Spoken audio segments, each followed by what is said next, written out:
안녕하세요. 가족 이야기 채널에 오신 것을 환영합니다.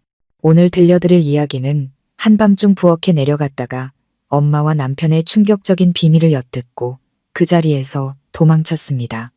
입니다. 한밤중 타는 듯한 갈증에 잠이 깨 부엌으로 내려간 저는 눈앞의 광경에 온몸에 피가 굳는 듯 했습니다. 저희 어머니와 남편이 식탁에 바싹 붙어 앉아 서류 뭉치와 두툼한 돈다발을 앞에 두고 있었기 때문입니다. 문틈으로 새어나온 어머니의 나지막한 목소리가 제 귀에 밝혔습니다. 제가 알면 모든 계획이 틀어져. 그 순간 제 심장은 산산조각 나는 것 같았습니다. 그리고 바로 그날 밤 제 인생은 송두리째 바뀌었습니다. 이 충격적인 이야기의 진실이 궁금하시다면 지금부터 저의 이야기에 귀 기울여 주시길 바랍니다. 그날은 유난히 후텁지근한 여름밤이었습니다. 동네는 쥐 죽은 듯 고요했고 째깍거리는 시계 소리만이 제 신경을 날카롭게 파고들었습니다. 저는 서연입니다. 그날 밤 저는 침대에서 몇 시간을 뒤척이다 결국 잠을 이루지 못했습니다. 목이 타들어가는 갈증에 물이라도 한 잔 마셔야겠다 싶어 부엌으로 향했습니다. 벽시계는 자정을 훌쩍 넘긴 시간을 가리키고 있었습니다. 창문 틈으로 스며든 희미한 달빛이 차가운 타일 바닥 위로 길게 그림자를 늘어뜨렸습니다. 저희 집은 부모님이 물려주신 낡은 단독주택입니다. 아버지가 돌아가신 후 저는 어머니 박 여사님 그리고 결혼한 지 2년 된 남편 민준 씨와 함께 살고 있었습니다. 민준 씨는 과묵하지만 다정한 사람이었고 늘 저를 챙겨주었습니다. 어머니는 엄하셨지만 늘 제게 남편에게 순종하고 가정의 평화를 지키라 가르치셨습니다. 제가 민준 씨와 결혼한 후 어머니는 자네처럼 능력 있는 사위를 봐서 든든하다며 무척 기뻐하셨고 저 또한 그 말을 들으면 마음이 따뜻해졌습니다. 하지만 그날 밤 모든 것이 달라졌습니다. 부엌 가까이 다가갔을 때 안에서 작게 부스럭거리는 소리가 들렸습니다. 처음엔 고양이인 줄 알았지만 이내 사람의 인기척임을 알 수 있었습니다. 저는 문 뒤에 몸을 숨겼습니다. 심장이 금방이라도 터져나올 듯 쿵쾅거렸습니다. 냉장고의 희미한 불빛 너머로 두 사람의 그림자가 식탁에 마주 앉아 있는 것이 보였습니다. 숨이 멎는 것 같았습니다. 어머니와 남편 민준 씨였습니다. 잠옷 차림의 어머니는 잔뜩 굳은 얼굴로 서류 뭉치를, 민준 씨는 두툼한 돈다발을 꽉 쥐고 있었습니다. 어머니는 제가 겨우 들을 수 있을 만큼 작은 목소리로 말했습니다. 이 일은 절대 비밀로 해야 한다. 서연이가 알면 모든 계획이 틀어져. 저는 그 자리에 얼어붙었습니다. 심장을 누가 움켜쥐는 것 같았습니다. 대체 무슨 계획? 저 돈은 뭐지? 왜 어머니는 제게 무언가 거대한 비밀을 숨기는 듯한 목소리로 말하는 걸까? 민준 씨는 작게 고개를 끄덕이며 대답했습니다. 알고 있습니다, 장모님. 하지만 만약 서연이가 알게 되면 어떡하죠? 어머니는 깊은 한숨을 내쉬었습니다. 그럴 리 없어. 내일 아침 내가 서류 처리 끝낼 테니 나머진 자네에게 달렸네. 저는 숨을 죽였습니다. 서류라니 설마 집문서나 계약서 같은 것일까? 온몸이 떨려왔습니다. 저는 조심스럽게 계단 쪽으로 뒷걸음질 쳤습니다. 그때 의자가 끌리는 소리에 놀라 그만 수납장 문에 세게 부딪히고 말았습니다. 부엌에 있던 두 사람이 동시에 고개를 돌렸습니다. 저는 급히 입을 막고 벽 뒤로 숨었습니다. 심장이 목구멍까지 차오르는 것 같았습니다. 잠시 후 어머니의 목소리가 들렸습니다. 방금 무슨 소리 안 났나?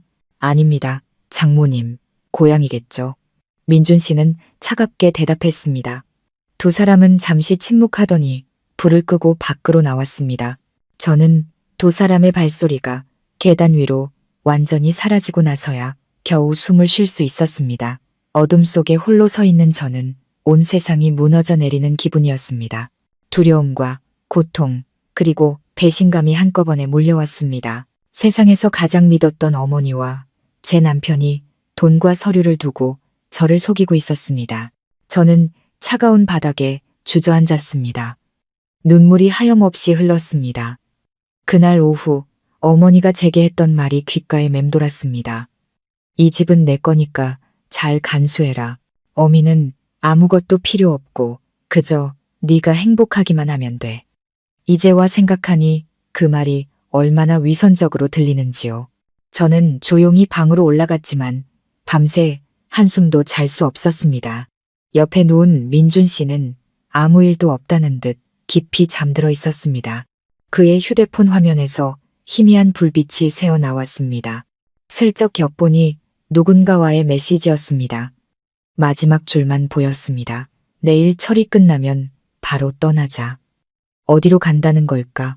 그 질문이 동이 틀 때까지 제 머릿속을 떠나지 않았습니다.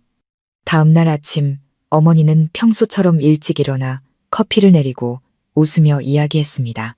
민준 씨 역시 아무렇지 않은 얼굴로 제 이마에 입을 맞추었습니다.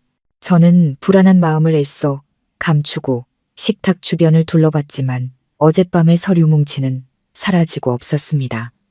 아침 내내 저는 넋나간 사람 같았습니다.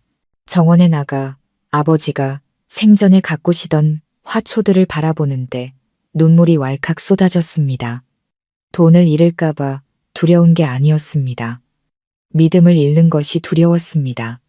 제가 유일하게 의지했던 어머니가 제게 무언가를 숨기고 있다는 사실을 받아들일 수 없었습니다. 점심때쯤 민준 씨가 손님을 만나러 나가자 저는 용기를 내어 어머니 방으로 들어갔습니다. 어머니는 안 계셨고 낡은 서류함만 덩그러니 놓여 있었습니다. 여러분이 낡은 서류들과 주민등록등본 그리고 낡은 통장 몇 개가 전부였습니다. 포기하려던 순간 맨 아래 칸에서 찢어진 봉투 하나를 발견했습니다. 안에는 휘갈겨 쓴 메모지가 들어있었습니다. 주택매매계약서, 인천시 남동구 간석동 18번지, 매매가 3억 2천만 원, 대리인 이민준. 저는 그 자리에 얼어붙었습니다. 그건 우리 집 주소였고 서명한 사람은 제 남편 민준 씨였습니다. 손이 사시나무처럼 떨리고 눈물이 왈칵 쏟아졌습니다. 저는 바닥에 주저앉았습니다.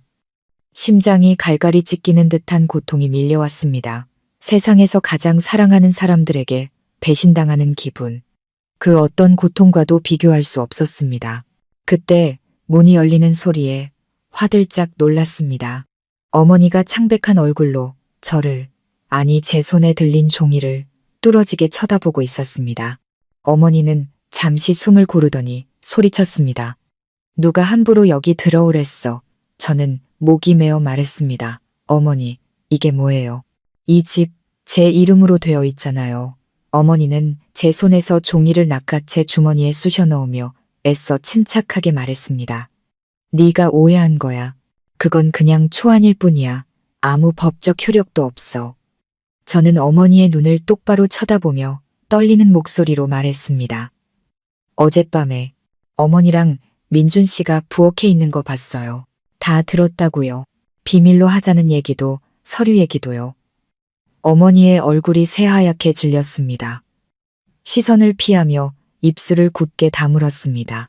저는 어머니에게 다가가며 눈물을 뚝뚝 흘렸습니다. 어머니, 저한테 뭘 숨기시는 거예요? 몇 초의 침묵이 영원처럼 흘렀습니다. 이윽고 어머니는 무거운 한숨을 내뱉었습니다. 네가 몰라야 할 일도 있는 거란다. 그 말은 비수가 되어 제 심장에 그대로 꽂혔습니다. 저는 비틀거리며 뒷걸음질 쳤고 그대로 집 밖으로 뛰쳐나갔습니다. 대문 밖, 아직은 따가워지지 않은 햇살, 아래 마른 흙먼지가 바람에 흩날렸습니다.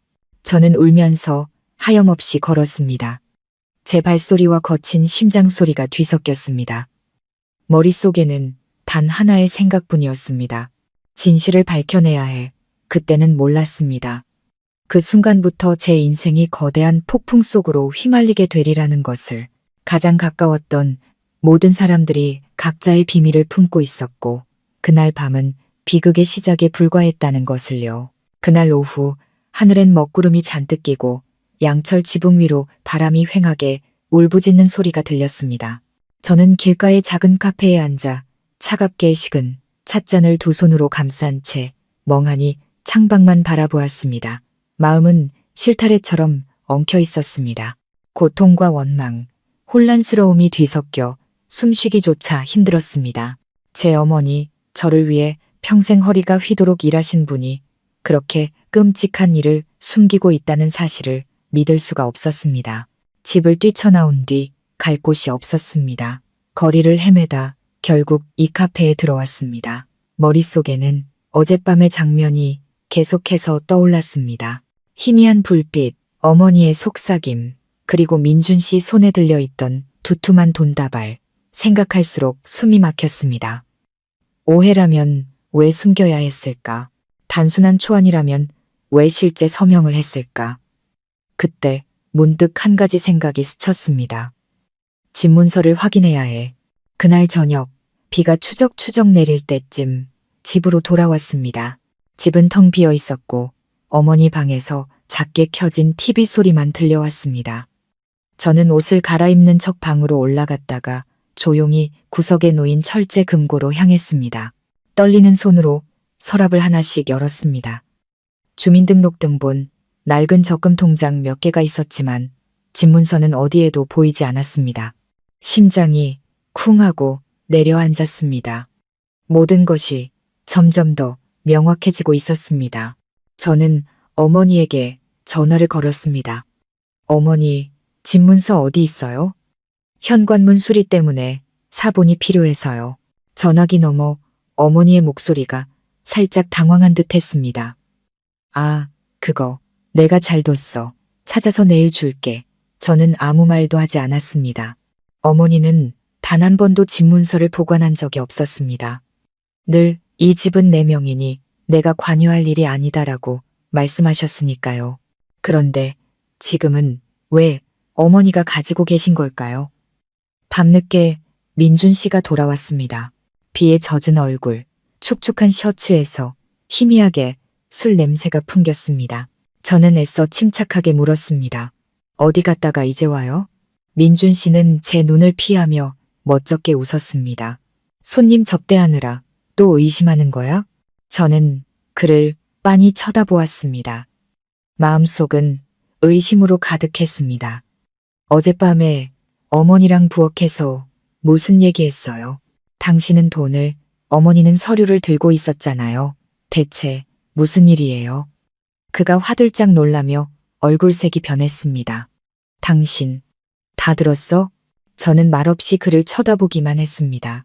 제 눈빛에 그는 더 이상 부인하지 못하고 얼버무렸습니다. 장모님, 일 처리하는 거 좀 도와드린 거야. 별일아니야. 나한테 숨겨야 할 만큼 중요한 일이에요? 제 목소리가 떨렸습니다. 서연이가 알면 안 된다고 말해야 할 만큼요? 그는 침묵하더니 갑자기 화를 냈습니다. 어른들 일에 끼어들지 마.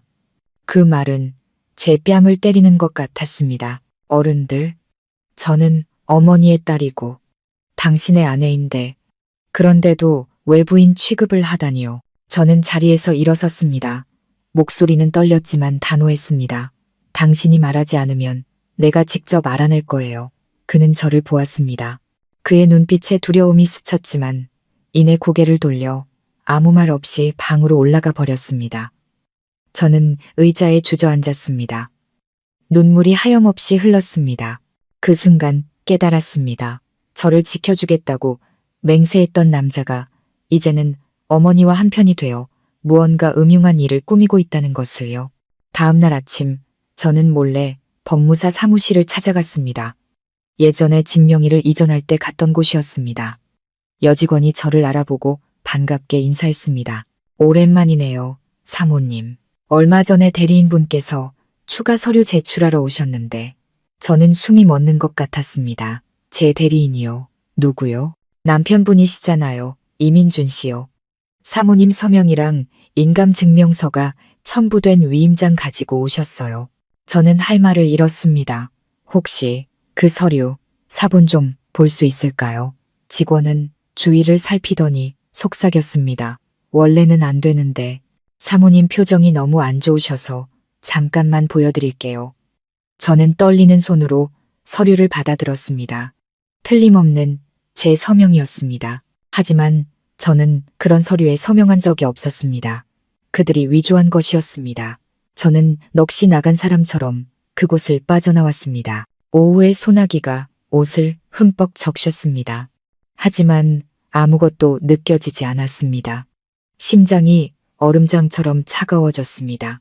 아버지가 땀 흘려 벽돌 한 장 한 장 쌓아 올린 집. 제가 태어나고 자란 이 집이 제 남편과 친어머니의 공모하에 소리 소문 없이 팔려나가고 있었습니다. 그날 밤 저는 아무 말도 하지 않았습니다. 집에 돌아와 평소처럼 저녁을 짓고 집을 치웠습니다. 어머니는 이웃집 얘기를 하며 즐거워했고 민준 씨는 휴대폰만 만지작거렸습니다. 그 평화로운 광경이 오히려 저를 소름 끼치게 했습니다. 그들은 너무나도 완벽한 연기를 하고 있었습니다. 저녁을 먹고 저는 일찍 자는 척했지만 한밤중에 일어나 몰래 집 뒤로 갔습니다. 부엌에서 희미한 불빛이 새어나왔습니다. 이번에는 두 사람이 아니었습니다. 마르고 단정하게 차려입은 낯선 남자가 함께 있었습니다. 그들은 작게 말했지만 저는 한 글자도 놓치지 않고 똑똑히 들었습니다. 박 여사님, 내일 정식으로 계약하시죠. 일이 끝나면 약속한 수수료는 두 분께 바로 보내드리겠습니다. 네, 최 사장님, 감사합니다. 빨리 좀 부탁드립니다. 채권자들이 독촉이 심해서요. 저는 숨을 죽였습니다. 채권자. 그렇다면 어머니가 빚을 졌고 집을 파는 건 빚을 갚기 위해서였나? 남자가 돌아가자 민준 씨가 어머니를 보며 낮은 목소리로 말했습니다. 장모님, 걱정 마세요. 이 일만 끝나면 저도 조용히 빠질 테니 서연이는 모를 겁니다. 어머니는 걱정스러운 눈빛으로 고개를 끄덕였습니다. 정말 괜찮겠나? 그래도 자네 아내고 이 집 핏줄인데 지금 마음 약해지면 모든 걸 잃습니다. 장모님. 제가 서연이 성격 잘 알잖아요. 아무튼 전 내일 일찍 나가보겠습니다. 두 사람은 침묵했고 민준 씨는 몸을 돌렸습니다. 저는 그가 눈치채기 전에 재빨리 몸을 숨겼습니다. 손이 얼음장처럼 차갑고 온몸이 떨렸습니다. 그들은 정말로 집을 팔 작정이었습니다. 저는 눈물을 흘리며 계단을 올랐습니다. 어머니를 증오해야 할지 동정해야 할지 알 수 없었습니다. 만약 정말 빚이 있다면 왜 제게 말하지 않았을까요? 왜 제 남편까지 끌어들여 이런 거짓말을 해야만 했을까요? 그날 밤 저는 잠들지 못했습니다. 저는 모든 상황을 기록하고 위조된 위임장 사진을 찍어 경찰인 친구 지수에게 보냈습니다. 그녀에게서 짧은 답장이 왔습니다. 서연아, 침착해. 내가 처리할 테니 섣불리 행동하지 마. 다음 날 아침 저는 퉁퉁 부은 눈으로 일어났습니다. 어머니는 여전히 아무 일 없다는 듯 웃고 있었습니다. 민준 씨는 회사에 일이 있다며 아침 일찍 가방을 챙겨 나갔습니다. 저는 그의 뒷모습을 보며 무거운 마음에 짓눌렸습니다. 문이 닫히자마자 저는 어머니에게 돌아섰습니다. 어머니, 솔직히 여쭤볼게요. 누구한테 빚지셨어요? 어머니는 흠칫하며 얼굴색이 변했지만 애써 웃으며 말했습니다. 별 생각을 다 하는구나. 저는 다가가 목맨 소리로 말했습니다. 저 다 알아요. 이제 그만 숨기세요. 원망하지 않을게요. 제발 사실대로만 말해주세요. 어머니는 저를 보았습니다.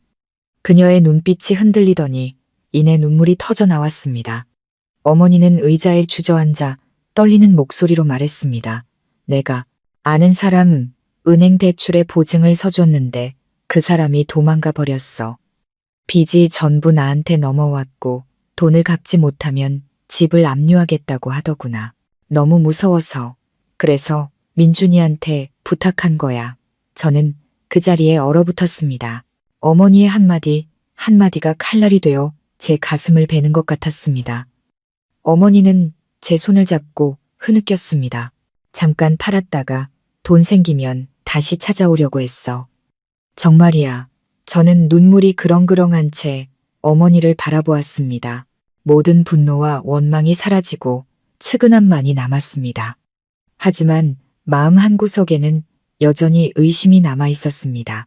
저는 민준 씨가 그렇게 단순한 사람이 아니라는 것을 알고 있었습니다.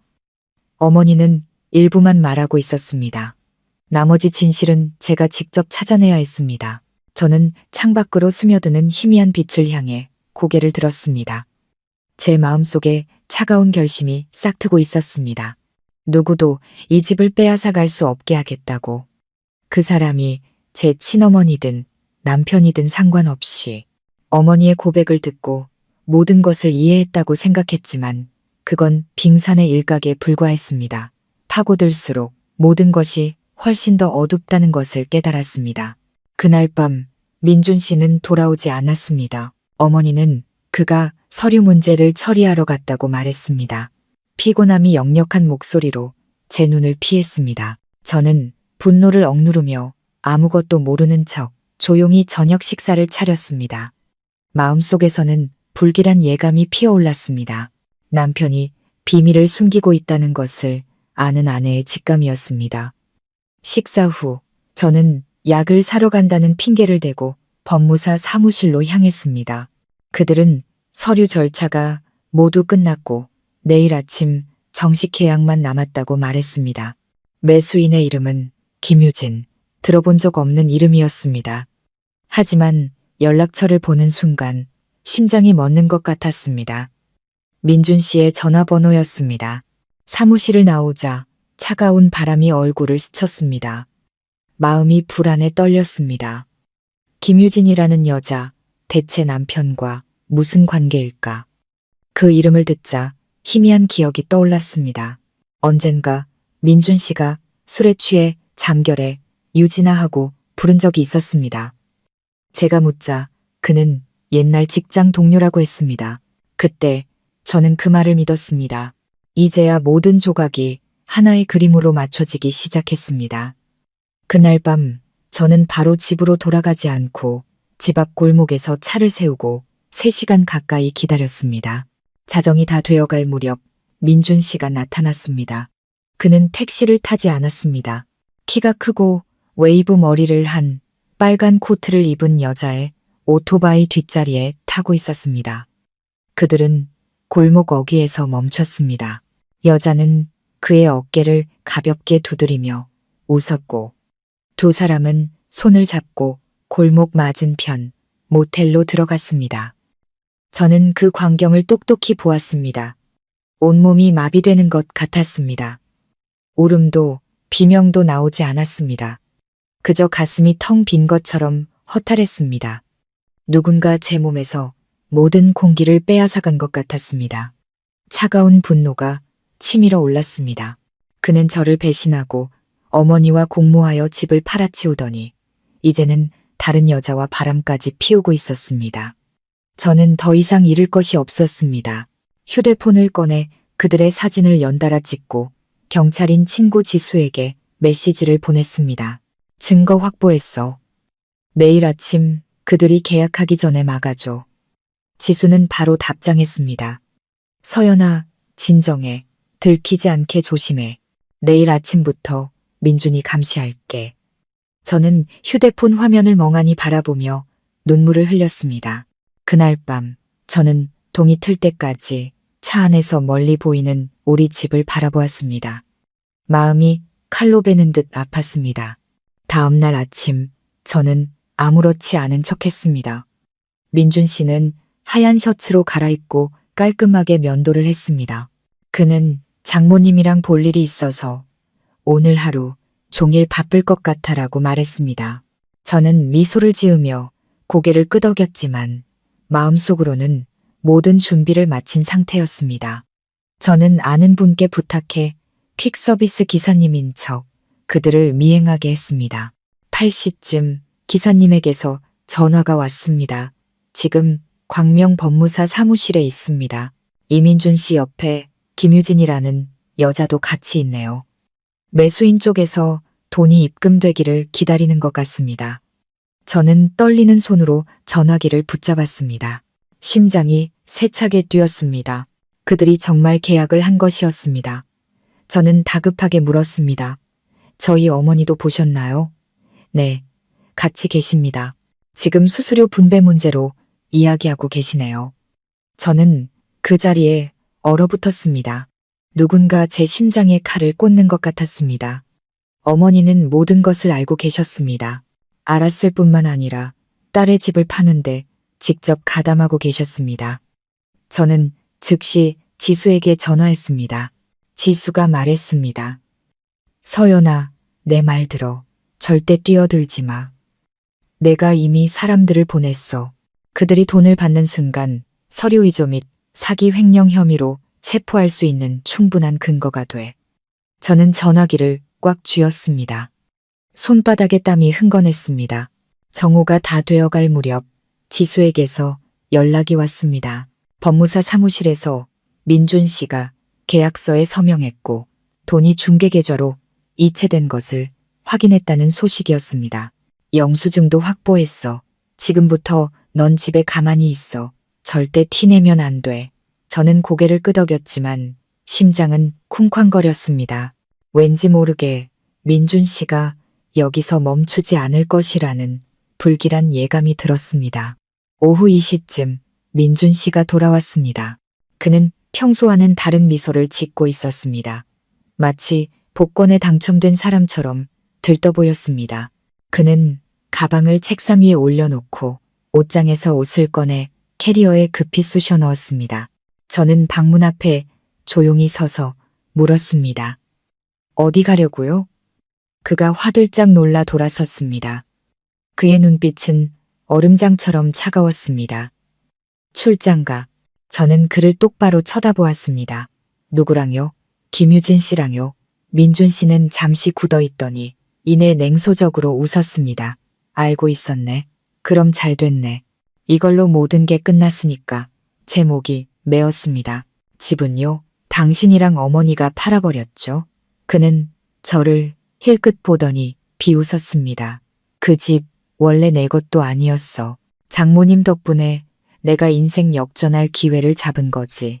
저는 그의 뺨을 후려쳤지만 그는 가볍게 피하며 차갑게 말했습니다. 때려봐. 어차피 넌 서명해야 할 거야. 절대 안 해. 제가 소리쳤습니다.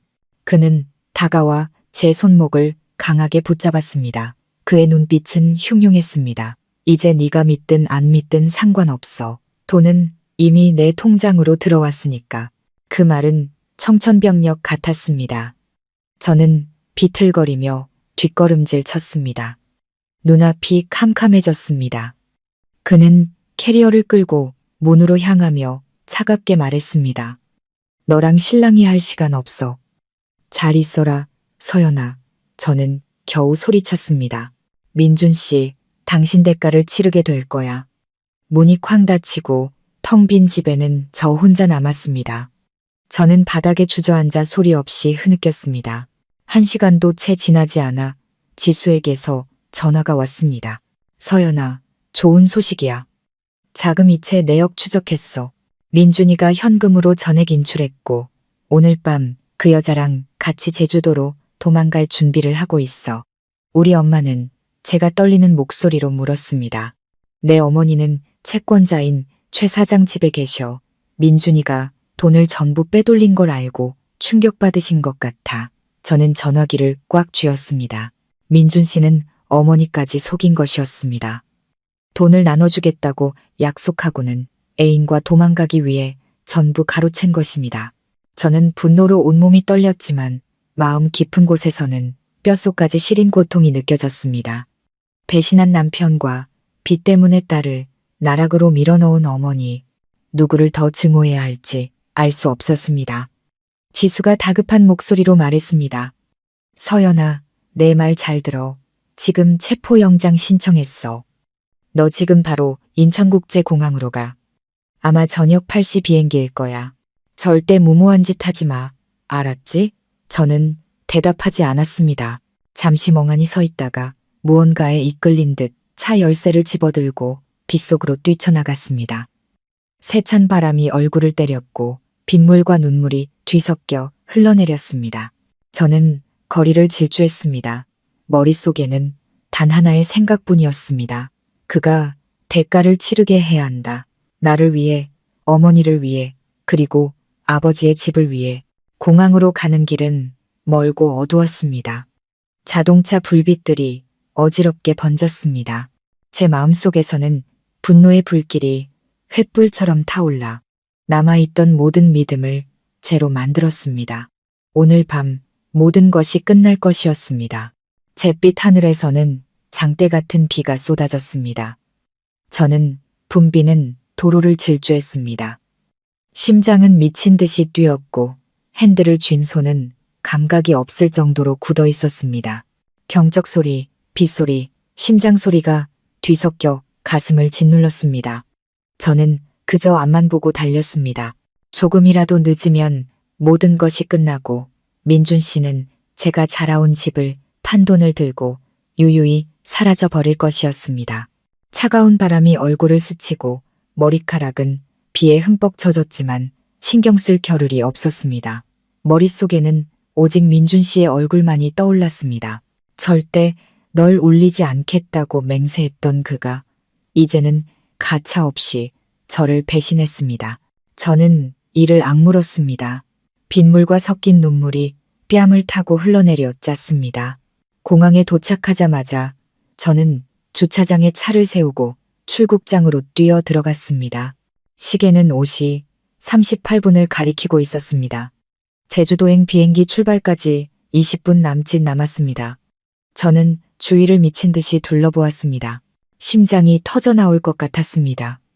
안내 방송 소리, 캐리어 바퀴 소리, 수많은 낯선 얼굴들이 스쳐 지나갔습니다.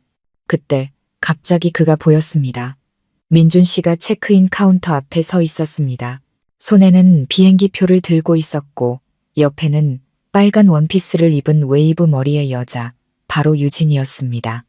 그들은 소곤거리며 서로를 보고 웃고 있었습니다. 저는 잠시 그 자리에 멈춰 섰습니다. 다리가 후들거렸습니다. 두 배신자가 사람들 앞에서 다정하게 서 있는 광경에 숨이 막혔습니다. 저는 천천히 다가갔습니다. 한 걸음 한 걸음이 제 심장을 짓밟는 것 같았습니다. 그들에게 몇 미터 남지 않았을 때 저는 작게 불렀습니다. 민준 씨. 그가 돌아보았습니다. 그의 얼굴에 스친 당혹감은 금세 평정심으로 바뀌었습니다. 네가 여긴 어떻게? 저는 희미하게 웃었습니다. 목소리는 억눌린 감정 때문에 갈라져 나왔습니다. 반대로 묻고 싶네요. 어디 가시는데요? 제주도요? 아니면 유진 씨랑 도망이라도 가시나? 여자가 제 쪽으로 고개를 돌렸습니다. 얼굴이 살짝 굳었습니다. 민준 씨는 여전히 침착한 목소리를 유지하려 했었습니다. 여기서 소란 피우지 마. 나 출장 가는 길이야. 사람 모함하지 말고. 저는 가까이 다가가 주머니에서 어젯밤에 찍은 사진들을 꺼내 보였습니다. 그와 유진이 손을 잡고 모텔에 들어가는 사진이었습니다. 출장이요? 이게 당신 일이군요. 그의 얼굴이 새하얗게 질렸습니다. 그는 사진을 낚아채려 했지만 저는 재빨리 숨겼습니다. 유진도 당황하기 시작했습니다. 오빠, 저 여자 다 알고 있었어? 저는 그녀를 똑바로 쳐다보았습니다. 연기할 필요 없어요. 당신이 그 집 매수인이라는 거 다 알아요. 내 남편은 내 돈을 훔치고 내 서명을 위조해서 당신이랑 도망치려던 거고요. 제 목소리가 출국장에 울려 퍼지자 사람들이 웅성거리며 쳐다보기 시작했습니다. 민준 씨는 미간을 찌푸리며 목소리를 낮춰 쏘아붙였습니다. 조용히 해. 사람 많은 데서 망신당하고 싶어. 저는 실소를 터뜨렸습니다. 눈물이 뺨을 타고 흘렀습니다. 망신이요? 망신은 내가 당했죠. 당신이랑 우리 엄마 두 사람이 아버지가 남긴 집을 팔아치우고 그 돈으로 날 배신했어요. 이제 당신은 저 여자를 데리고 도망가서 날 빈털터리로 만들 작정이었잖아요. 그는 주먹을 꽉 쥐고 으르렁거렸습니다. 경고하는데 날 막다른 길로 몰지 마. 막다른 길이요. 제목이 메었습니다. 막다른 길에 몰린 건 나예요. 그때 사복 차림에 두 사람이 다가오는 것이 보였습니다. 지수와 다른 형사였습니다. 그들은 제게 진정하라는 눈짓을 보냈습니다. 저는 작게 고개를 끄덕였습니다. 민준 씨는 몸을 돌려 캐리어를 끌고 다른 방향으로 가려고 했습니다. 지수가 앞을 막아서며 엄하게 말했습니다. 이민준 씨, 갈 수 없습니다. 서명 위조 및 재산 횡령 혐의로 당신을 긴급 체포합니다. 그는 그 자리에 얼어붙었습니다. 얼굴색이 흑빛으로 변했습니다. 당신 뭔데 날 체포해. 지수는 경찰 신분증을 내밀며 차갑게 말했습니다. 경제팀 형사입니다. 협조해 주시죠. 주변 사람들이 옹성거리기 시작했습니다. 유진은 겁에 질려 도망치려 했지만 다른 형사에게 붙잡혔습니다. 그녀는 더듬거렸습니다. 전 아무것도 몰라요. 민준 씨가 자기 집이라고 했어요. 전 그냥 평범한 구매자라고요. 지수가 쏘아붙였습니다. 당신도 조사받아야 할 겁니다. 민준 씨는 저를 돌아보았습니다. 그의 눈빛에는 분노가 가득했습니다. 비겁한 년, 저는 그를 똑바로 쳐다보며 눈도 깜빡하지 않았습니다. 아니, 난 내 것을 되찾았을 뿐이야. 그가 소리쳤습니다. 다 내 엄마 때문이야. 난 그냥 장모님 빚 갚는 걸 도와주려던 것뿐이라고. 도와줘? 제 목소리가 떨렸습니다. 아내의 서류를 위조하고 집을 빼앗고 그 돈으로 애인이랑 도망가는 게 도와주는 거야? 더 이상 변명하지 마. 그는 수많은 사람들 앞에서 수갑이 채워졌습니다. 철컥 소리가 울려 퍼지는 순간 제 마음이 무겁게 가라앉았습니다. 증오하면서도 심장이 아려왔습니다. 한때 제가 기댔던 어깨를 가진 그 남자가 이제는 범죄자처럼 끌려가고 있었습니다. 경찰이 그를 데려갈 때 어머니가 나타났습니다. 젖은 머리카락, 흠뻑 젖은 옷차림으로 달려오며 소리쳤습니다. 민준아, 민준아. 어머니는 그 광경을 보고 그대로 주저앉았습니다. 저는 그 자리에 얼어붙었습니다. 어머니는 눈물 가득한 눈으로 저를 보았습니다. 서연아, 네가 어떻게 이럴 수가 있니? 어떻게 경찰에 신고해서 쟤를 잡아가게 해? 제 목소리가 떨려 나왔습니다. 어머니, 다 알고 계셨죠? 저 사람이랑 같이 제 집을 팔았잖아요. 그런데도 저 사람 편을 드시는 거예요? 어머니는 제 손을 잡고 통곡했습니다. 내가 잘못했다. 걔가 진심으로 도와주는 줄 알았지. 걔가 나까지 배신하고 돈 들고 도망갈 줄은 몰랐어. 늙고 주름진 얼굴 위로 빗물과 눈물이 뒤섞여 흘렀습니다. 저는 어머니를 부축해 일으켰습니다. 제 눈에서도 눈물이 하염없이 흘렀습니다. 어머니 원망하네요. 하지만 눈물로 지울 수 없는 잘못도 있다는 걸 아셔야 해요. 어머니는 목이 메어 제 어깨에 기대 울었습니다. 지수가 다가와 조용히 말했습니다. 서연아, 사건은 명확해졌어. 내 어머니는 이용당한 정황이 있어서 정상 참작될 수 있을 거야. 하지만 조사에는 협조해야 해. 저는 고개를 끄덕이며 멀리 끌려가는 민준 씨의 뒷모습을 보았습니다. 그는 마지막으로 저를 돌아보았습니다. 그의 눈빛에는 원망과 두려움이 뒤섞여 있었습니다. 이내 그는 문 너머로 사라졌습니다. 공항은 다시 조용해졌습니다. 밖에서는 여전히 비가 세차게 내렸습니다. 마치 지난 시간의 더러움을 모두 씻어내려는 듯이 저는 그곳에 한참을 서 있었습니다. 지수가 다가와 어깨를 두드렸습니다. 다 끝났어. 너 정말 강하다, 서연아. 저는 입술을 떨며 작게 고개를 끄덕였습니다. 강하지 않으면 지킬 게 아무것도 없었으니까. 집으로 돌아오는 길, 어머니는 제 차 뒷좌석에서 아무 말이 없었습니다. 비가 서서히 그치고 하늘은 잿빛으로 물들었습니다. 저는 어머니가 조용히 주머니에서 낡은 염주를 꺼내는 것을 보았습니다. 아버지가 남기신 유품이었습니다. 어머니는 염주를 꽉 쥐고 작게 말했습니다. 내가 잘못했다, 딸아. 욕심과 두려움에 눈이 멀었어. 그 말을 듣자 목이 메어왔습니다. 제 목소리가 떨렸습니다. 어머니만 계시면 저한테는 여전히 집이 있는 거예요. 민준 씨는 그냥 처음부터 없었던 사람이라고 생각할게요. 차는 익숙한 길을 달렸습니다.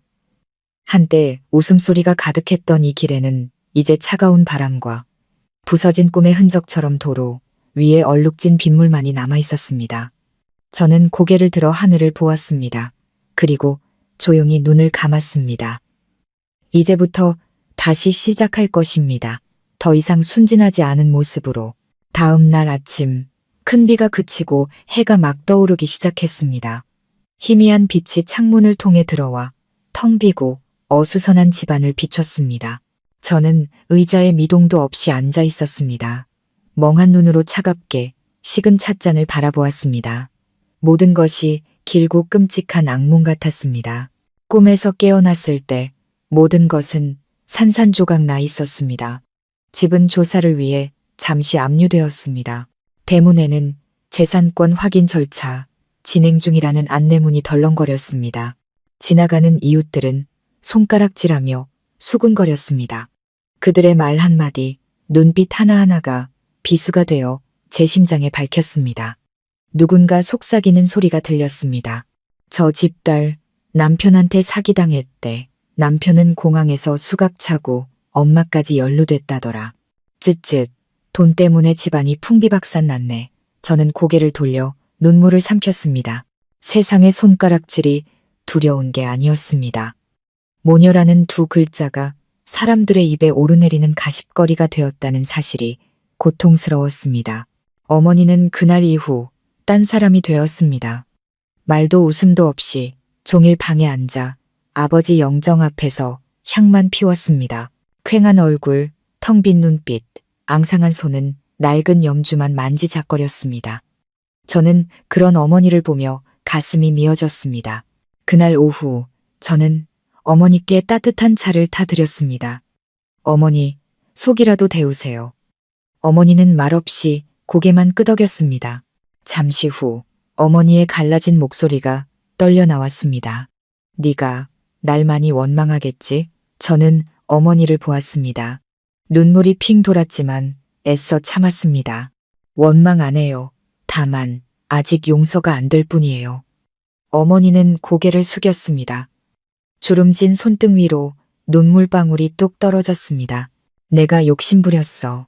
어리석었지. 집을 잠깐 팔아서 빚만 갚고 다시 찾아올 수 있을 거라고 생각했어. 근데 그놈한테 속아서 모든 걸 잃을 줄은 몰랐다. 제 목이 메었습니다. 대체 누구한테 빚을 지셨길래 제 집까지 담보로 잡힐 생각을 하셨어요. 어머니는 깊은 한숨을 쉬었습니다. 한 글자 한 글자 힘겹게 내뱉었습니다. 네, 외삼촌 사업 자금 대출에 보증을 서줬다. 그 사람이 사업에 실패하고 잠적하면서 은행에서 나한테 빚을 떠넘겼어. 소송을 걸겠다고 협박하는데 체면 때문에 너한테는 차마 말을 못하고 민준이한테 도움을 청했던 거야. 그놈이 내 믿음을 이용해 이런 짓을 벌일 줄은 꿈에도 몰랐지. 저는 말없이 아버지의 영정사진을 바라보았습니다. 액자 속 아버지의 근엄하고 슬픈 눈빛이 저를 내려다보는 것 같았습니다. 아버지가 돌아가시던 날 어머니는 저를 끌어안고 약속했었습니다. 이제부터 어미가 널 상처받게 하는 일은 절대 없을 거다. 하지만 결국 제게 가장 깊은 상처를 준 사람은 바로 어머니였습니다. 저녁에 저는 현관에 나갔습니다. 늦은 달빛이 젖은 마당 위로 희미하게 비쳤고 담장에는 낙엽이 어지럽게 흩어져 있었습니다. 아버지가 살아계실 때가 생각났습니다. 아버지는 늘 저곳에 앉아 차를 마시며 집을 정리하는 저를 보고 온화하게 웃어주시곤 했습니다. 이제는 저와 죄책감에 고개 숙인 늙은 어머니만 남았습니다. 그때 방문이 조용히 열렸습니다. 어머니가 걸어나와 작은 나무 상자를 제 앞에 내려놓았습니다. 열어보렴. 안에는 낡은 종이 몇 장과 모서리가 다른 통장이 들어 있었습니다. 내가 가진 전부다. 얼마 안 되지만 너한테 주고 싶구나. 내 집을 되찾아줄 수는 없겠지만 그래도 내가 널 일부러 해치려던 건 아니었다는 걸 알아줬으면 좋겠다. 저는 통장을 보고 다시 어머니를 보았습니다. 목이 꽉 막혔습니다. 어머니가 가지세요. 저는 그냥 어머니가 편안하게 지내시면 돼요. 더 이상 자책하지 마세요. 어머니는 제 어깨에 기대 아이처럼 흐느꼈습니다. 딸아, 미안하다. 내가 잘못했다. 이제 나한테 남은 건 너뿐이야. 저는 어머니를 끌어안았습니다. 우리의 눈물이 하나로 뒤섞였습니다. 마음이 아프면서도 한편으로는 가벼워졌습니다. 어쩌면 용서는 그들이 용서받을 자격이 있어서가 아니라 내 자신이 고통에서 벗어나기 위해 필요한 것인지도 모릅니다. 다음 날 지수가 찾아왔습니다. 그녀는 서류 뭉치를 책상에 내려놓으며 말했습니다. 서연아, 사건은 처리 중이야. 민준이는 구속됐고 내 어머니는 이용당한 정황이 인정돼서 기소유예 처분을 받을 거야. 다만 자금 출처 조사를 위해 집은 몇 달 더 압류될 거야. 저는 고개를 끄덕이며 애써 침착하게 말했습니다. 이해해. 난 그냥 이 집만 지킬 수 있으면 돼. 얼마가 걸려도 상관없어. 지수는 한숨을 쉬며 제 어깨에 손을 얹었습니다. 너 정말 강하다. 누구라도 너 같은 충격을 견디긴 힘들었을 거야. 저는 희미하게 웃었습니다. 아마 너무 아파서 더 이상 아플 것도 없기 때문일 거야. 저녁이 되어 지수가 돌아간 후 저는 대문 앞에 서서 익숙한 우리 집을 바라보았습니다. 낡은 벽, 페인트가 벗겨진 나무 문, 바람이 불 때마다 삐걱이는 양철 지붕, 모든 것이 시간의 흔적을 품고 있었습니다. 하지만 제게 이곳은 여전히 제 모든 기억과 유년 시절이 담긴 곳이었습니다. 누구에게도 빼앗길 수 없었습니다. 그날 밤 저는 어머니와 함께 아버지 제단 앞에 향을 피웠습니다. 향 연기가 피어오르며 방 안가득 퍼졌습니다. 어머니는 합장하고 떨리는 목소리로 기도했습니다. 여보, 내가 잘못했어요. 욕심 때문에 우리 딸을 해치고 고통스럽게 했어요. 우리 서연이 평안하게 지켜주세요. 제 죄는 제가 다 짊어지겠습니다. 저는 어머니를 보았습니다. 향 연기 속에서 어머니의 흰 머리카락이 가늘게 떨렸습니다.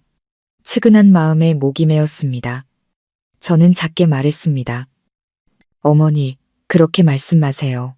아버지는 원망하지 않으실 거예요.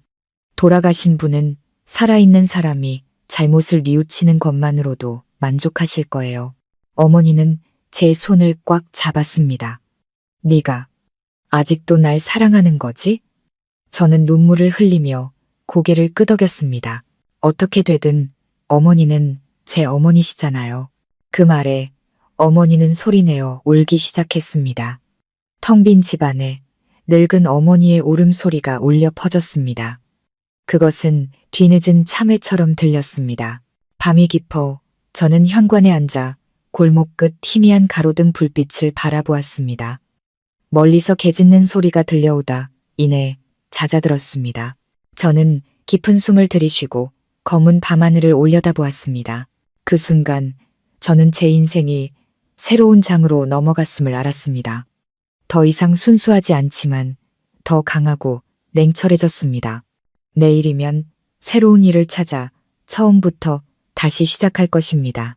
있기 위해서가 아니라 배신당한 사람도 폐허 속에서 다시 일어설 수 있다는 것을 증명하기 위해 저는 문을 닫고 불을 끄고 작은 방에서 잠든 어머니를 돌아보았습니다. 며칠 만에 처음으로 어머니의 얼굴에 평온함이 깃들어 있었습니다. 폭풍이 지나간 후 우리 모녀는 마침내 잿더미 속에서 남은 작은 빗줄기를 찾아낸 것 같았습니다. 저는 어둠 속에서 혼잣말을 했습니다. 아버지, 집도 지켰고 어머니도 지켰어요. 모든 게 예전 같지는 않지만요. 밖에서는 밤바람이 처마 밑을 스치며 마른 흙냄새를 실어왔습니다. 저는 눈을 감았습니다. 눈물이 하염없이 흘렀지만 이번에는 고통의 눈물이 아니었습니다. 어둠 속에서 막 걸어나온 자의 눈물이었습니다. 폭풍이 휩쓸고 간 일주일 후 삶은 서서히 제자리를 찾아갔지만 제 마음은 여전히 평온하지 않았습니다. 아침 일찍 일어나 어머니를 위해 죽을 끓이고 골목 어귀의 작은 약국에서 아르바이트를 시작했습니다. 어머니는 말이 줄었고 눈빛에는 여전히 무거운 그림자가 드리워져 있었습니다. 집은 임시로 압류가 풀렸지만 예전 같은 온기는 느껴지지 않았습니다. 민준 씨의 방을 지날 때마다 등골이 서늘해졌습니다. 다정했던 남편에 대한 모든 기억은 이제 혐오와 씁쓸함으로만 남았습니다. 그날 오후 약을 정리하고 있는데 약국 사장님이 봉투 하나를 건네주셨습니다. 서연 씨한테 편지 왔네. 보낸 사람이 이민준인데 저는 그 자리에 굳었습니다. 손가락이 떨리고 숨이 턱 막혔습니다. 한참 후에야 겨우 봉투를 받아들 수 있었습니다. 약간 구겨진 종이, 모서리에 묻은 잉크 자국, 그리고 봉투 위에는 3번 구치소의 도장이 찍혀 있었습니다. 심장이 세차게 뛰었습니다. 수많은 생각이 머릿속을 스쳤습니다. 무슨 말을 썼을까? 용서를 구하는 말일까? 아니면 여전히 거짓말로 가득할까? 저는 편지를 가방에 급히 넣고 밤이 되어 어머니가 잠드신 후에야 조용히 뒷마당으로 나가 편지를 열었습니다. 익숙한 필체가 가늘게 떨리고 있었습니다. 서연아, 네가 이 편지를 증오하고 찢어버리고 싶어 할 거라는 걸 알아. 하지만 제발 끝까지 읽어주길 바라. 이게 내가 진실을 말할 수 있는 마지막 기회일 테니까. 네가 경찰에 신고했을 때 널 원망하고 증오했어. 하지만 시간이 지나고 정신을 차렸지. 내가 오늘 치르는 대가는 모두 내 탐욕과 어리석음 때문이야. 하지만 네가 모르는 사실이 하나 있어. 장모님의 빚은 단순히 보증 때문만이 아니었어. 장인어른이 마지막에 병원에 계실 때 병원비를 감당하기 위해 그 채권자에게 직접 돈을 빌리셨어. 그들은 장모님을 속여 투자 계약서에 추가로 서명하게 했는데 그게 사실은 이자 덫이었던 거야. 빚을 갚지 못하자 그들은 빚 문서를 공개해서 소송을 걸겠다고 협박했어. 장모님은 네가 상처받을까봐 숨기셨던 거야. 내가 그 사실을 알았을 때 장모님을 돕고 싶었어. 그런데 유진이가 나타났지. 그녀는 진명이를 자기 앞으로 이전하면 빚을 해결해 줄 방법이 있다고 했어. 난 어리석게도 그 말을 믿었지. 모든 걸 깨달았을 땐 이미 너무 늦었어. 그 여자는 나까지 이용한 거야. 그리고 내가 도망치려는 걸 알고 경찰에 제보한 것도 바로 그 여자였어. 이제 난 이곳에 아무것도 없이 갇혀 있어. 가능하다면 장모님을 용서해줘. 그분은 나처럼 증오받을 뿐이 아니야. 내가 잘못했지만 단 한순간도 널 사랑하지 않은 적은 없어. 평안하게 지내길 바라. 저는 그 자리에 얼어붙었습니다. 눈물 때문에 글자들이 번져 보였습니다. 분노와 연민, 그리고 불신이 뒤섞인 혼란스러운 감정이 몰아쳤습니다. 마음 한편에서는 편지를 찢어버리고 싶었지만 다른 한편에서는 무언가 잘못되었다는 생각에 온몸이 떨렸습니다.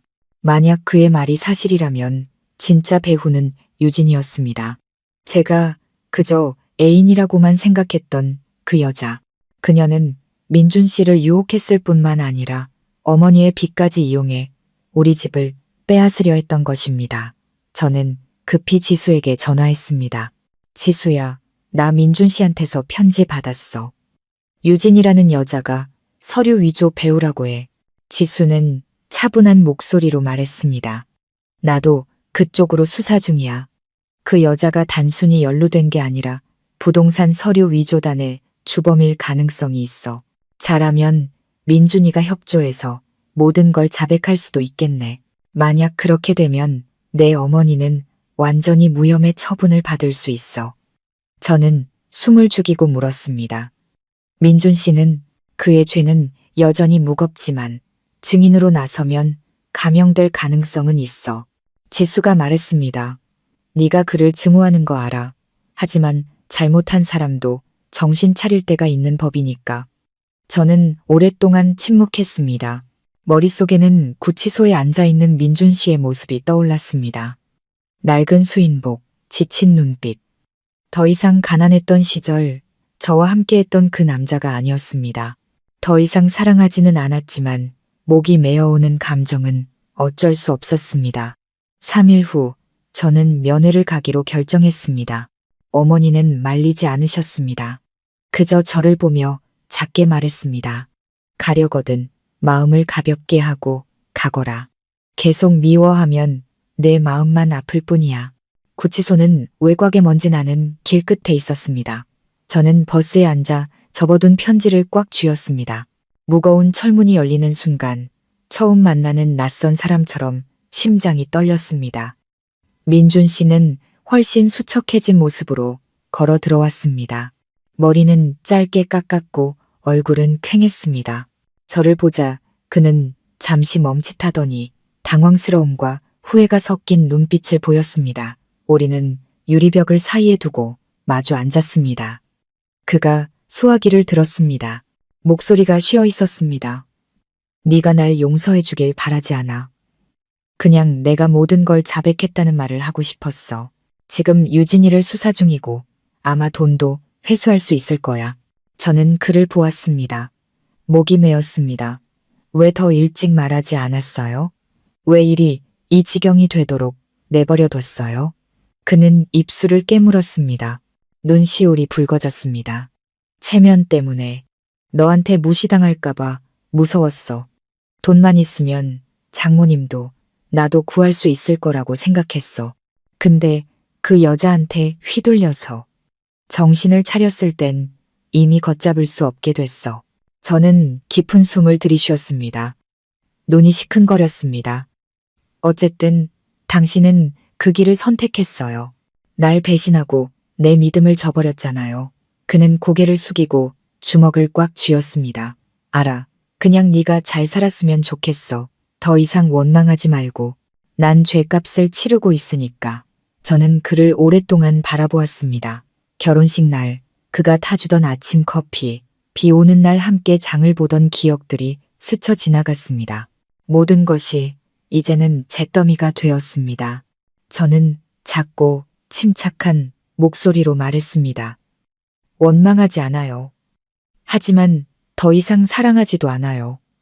남은 인생 사람답게 사세요. 그의 뺨 위로 눈물이 흘러내렸습니다. 저는 수화기를 내려놓고 일어섰습니다. 발걸음은 무거웠지만 마음은 오히려 어느 때보다 가벼웠습니다. 구치소 문을 나설 때 저는 깊은 숨을 들이쉬고 잿빛 하늘을 올려다보았습니다. 지수에게서 전화가 왔습니다. 들뜬 목소리였습니다. 서연아, 방금 소식 들어왔어. 김유진 체포됐대. 집에서 위조 서류가 무더기로 발견됐고 민준이 계좌로 이체된 돈도 회수됐어. 내 어머니 곧 완전히 무혐의 처분받으실 거야. 저는 잠시 할 말을 잃었다가 이내 울음을 터뜨렸습니다. 기뻐서가 아니었습니다. 기나긴 고통 끝에 마침내 정의가 살아있음을 느꼈기 때문이었습니다. 그날 오후 저는 꽃을 들고 아버지 산소에 갔습니다.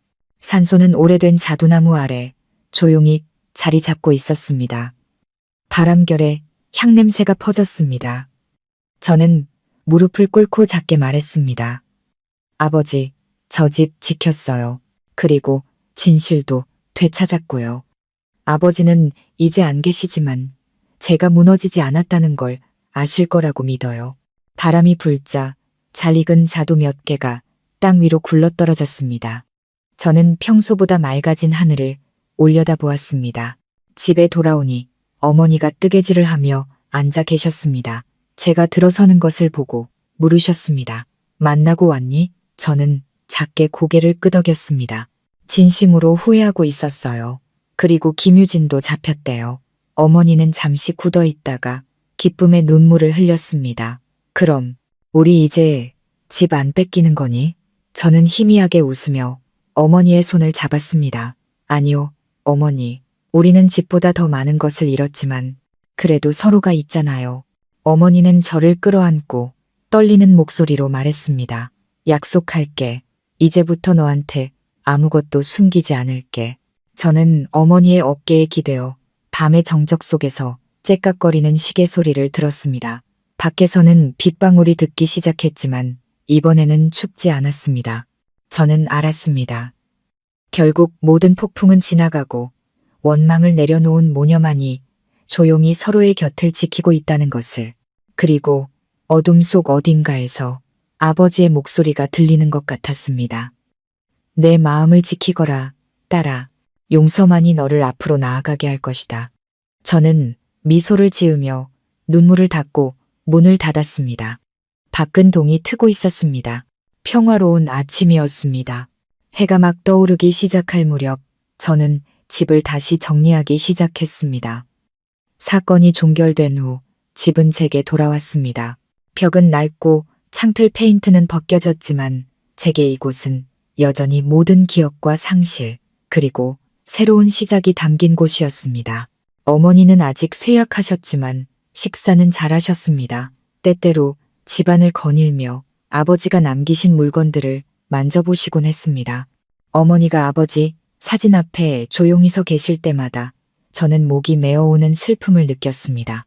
그날 저는 아버지께서 생전에 작은 목공소로 쓰시던 뒤편 창고를 정리하기로 했습니다. 나무 문은 조미스러 온 힘을 다해야 겨우 열 수 있었습니다. 눅눅한 곰팡이 냄새와 오래된 나무 냄새, 그리고 시간의 먼지가 코를 찔렀습니다. 아버지가 만들던 물건들이 그대로 남아 있었습니다. 만들다만 제사상, 벽에 기대어 놓인 널빤지 몇 개, 그리고 군데군데 다른 색 시멘트로 덧칠해진 낡은 벽돌벽. 저는 손을 뻗어 벽을 만져보다가 유독 한 부분이 살짝 헐거운 것을 느꼈습니다. 가볍게 두드려 보니 텅 빈 소리가 났습니다. 직감에 이끌려 저는 끈을 찾아 조심스럽게 벽을 파내기 시작했습니다. 벽돌 몇 개가 떨어져 나가며 먼지가 자욱하게 일었습니다. 그 안에서 먼지를 두껍게 뒤집어 쓴 낡고 작은 철제 상자가 모습을 드러냈습니다. 떨리는 손으로 상자를 꺼내 먼지를 털고 뚜껑을 열었습니다. 안에는 정성스럽게 포장된 서류 뭉치와 빛바랜 갈색 수첩이 들어 있었습니다. 표지에 적힌 글씨를 보고 저는 그 자리에 얼어붙었습니다. 언젠가 네가 이 글을 읽게 된다면 아비는 이미 세상에 없겠구나. 저는 바닥에 주저앉았습니다. 저도 모르게 눈물이 흘렀습니다. 수첩을 펼치자 아버지의 또박또박한 필체가 나타났습니다.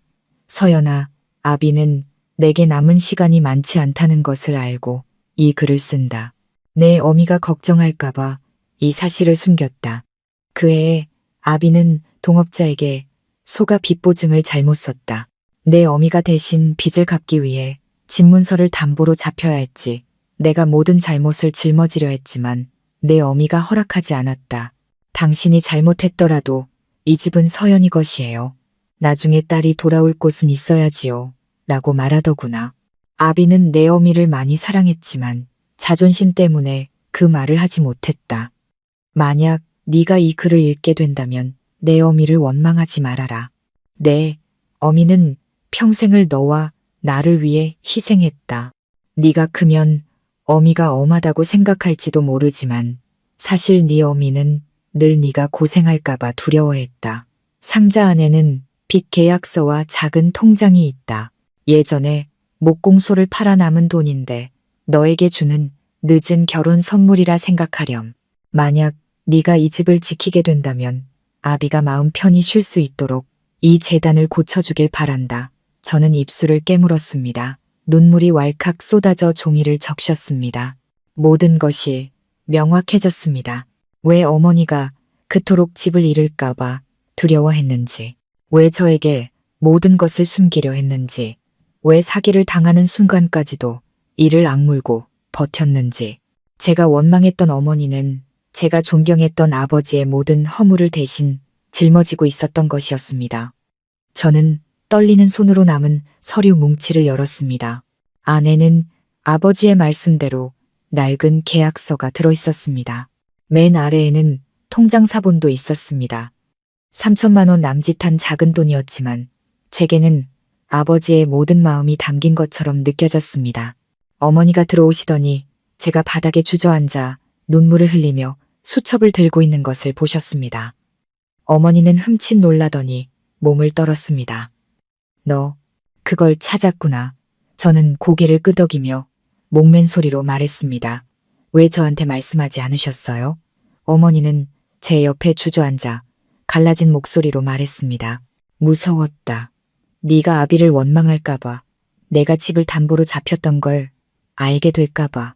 내가 숨기면 네가 더 편하게 살 수 있을 거라고 생각했어. 하지만 숨길수록 나 자신을 죄 속으로 더 깊이 밀어넣게 되더구나. 저는 어머니의 퀭한 얼굴을 보았습니다. 그 눈 속에 담긴 깊은 후회와 끝없는 사랑을 보았습니다. 저는 어머니의 손을 잡았습니다.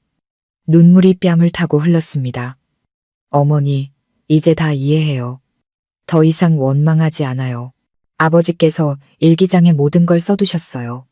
다만 어머니가 더 일찍 말씀해 주셨더라면 우리가 이렇게 힘든 시간을 겪지 않아도 됐을 텐데. 어머니는 저를 꽉 끌어안았습니다. 어깨가 가늘게 떨렸습니다. 나도 그랬으면 좋았을걸, 딸아. 우리 모녀는 오랫동안 서로를 안고 있었습니다. 창문 틈으로 불어오는 바람 소리와 방 안 가득한 오래된 나무 냄새만이 우리 곁을 맴돌았습니다. 마치 아버지가 어딘가에서 오후의 희미한 빛 속에서 서로를 끌어안은 우리를 보고 조용히 미소 짓고 있는 것 같았습니다. 저는 수첩을 아버지 제단 위에 올려놓았습니다. 피어오르는 향 연기를 보며 작게 말했습니다. 아버지, 아버지의 비밀은 이제 밝혀졌지만 제가 이 집을 지킬게요. 벽돌 하나, 문 하나까지 전부 고쳐서 이곳이 영원히 아버지와 어머니, 그리고 저의 안식처가 되도록 할게요. 어머니는 제 어깨에 손을 얹었습니다. 목소리는 떨렸지만 다정했습니다. 얘야, 내 아버지가 살아계실 때 늘 말씀하셨어. 집은 낡아도 정은 새로워야 한다고. 이제 우리 모녀, 내 아버지 소원대로 처음부터 다시 시작하자꾸나. 저는 눈물 속에서 웃었습니다. 창문 틈으로 불어온 바람에 자두나무 향기가 실려왔습니다. 마치 누군가 어머니의 말에 조용히 답하는 것 같았습니다. 그날 밤 저는 낡은 철제 상자를 아버지가 즐겨 앉으시던 자두나무 아래에 묻었습니다. 달빛이 희미하게 비치고 젖은 흙이 손끝에서 부드럽게 느껴졌습니다. 저는 조용히 기도했습니다. 아버지, 편히 잠드세요. 저는 모든 것을 이해했고 아버지와 어머니가 가르쳐 주신 대로 바르게 살겠다고 약속할게요. 제가 돌아섰을 때 어머니가 현관 앞에서 기다리고 계셨습니다. 노란 불빛 아래 어머니의 온화한 미소가 비쳤습니다. 저는 어머니 옆에 앉았습니다. 마음이 천근만근의 짐을 내려놓은 듯 가벼웠습니다. 그날 밤 달은 유난히 밝았고 벌레 우는 소리가 잠든 어머니의 숨소리와 어우러졌습니다. 저는 작게 속삭였습니다. 저 이제 용서했어요. 아버지, 어머니. 밖에서는 바람이 자두나무 가지를 살짝 흔들었고 저는 알았습니다. 수많은 우여곡절 끝에 우리 집이 비로소 진정한 평화를 되찾았다는 것을. 아버지의 일기장을 찾은 후 제 마음은 한결 가벼워졌습니다. 저는 집을 수리하기로 결심했습니다. 아버지와의 약속을 지키기 위해서이기도 했지만 새로운 삶을 시작하기 위해서였습니다. 낡은 부엌은 새로 페인트를 칠했고 현관 지붕은 새 양철로 교체했으며 마당 구석에는 작은 화단을 만들었습니다. 어머니는 무척 기뻐하셨습니다. 우리 집이 작아도 깨끗하고 웃음소리가 있으면 그게 따뜻한 집이지 라고 말씀하셨습니다. 저는 약국 일을 그만두고 집 마당에 작은 카페를 열었습니다. 이름은 아버지가 심으신 자두나무를 따라 하얀 자두나무라고 지었습니다. 화려하지는 않았지만 나무 테이블 몇 개와 소박한 들꽃, 그리고 오후마다 울려 퍼지는 잔잔한 음악이 있었습니다. 작은 카페였지만 손님은 예상외로 많았습니다. 호기심 때문이기도 했고 조용한 분위기와 저의 차분한 응대를 좋아해 주셨기 때문입니다. 어느 날 오후 비가 막 그쳤을 때였습니다. 제가 테이블을 닦고 있는데 대문 앞에 키가 크고 선하지만 슬픈 눈빛을 한 젊은 남자가 서 있는 것을 보았습니다. 그는 오랫동안 서서 작은 자두꽃 한 다발을 들고 있었습니다. 제가 다가가 조용히 물었습니다. 누구 찾으세요? 그는 잠시 흠칫하더니 작게 말했습니다. 저 혹시 서연 씨 맞으신가요? 저는 고개를 끄덕이며 놀란 표정을 지었습니다. 절 아세요? 그는 고개를 숙였습니다.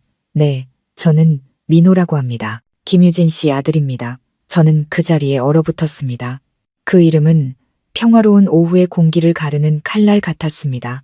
저는 그의 얼굴을 자세히 쳐다보았습니다. 어머니를 닮은 구석이 있었지만 눈빛은 전혀 달랐습니다. 깊고 슬프고 죄책감으로 가득 차 있었습니다. 저는 주먹을 꽉 쥐었습니다. 목이 메었습니다. 저희 집 사건에 연루된 김유진 씨의 아들이라고요.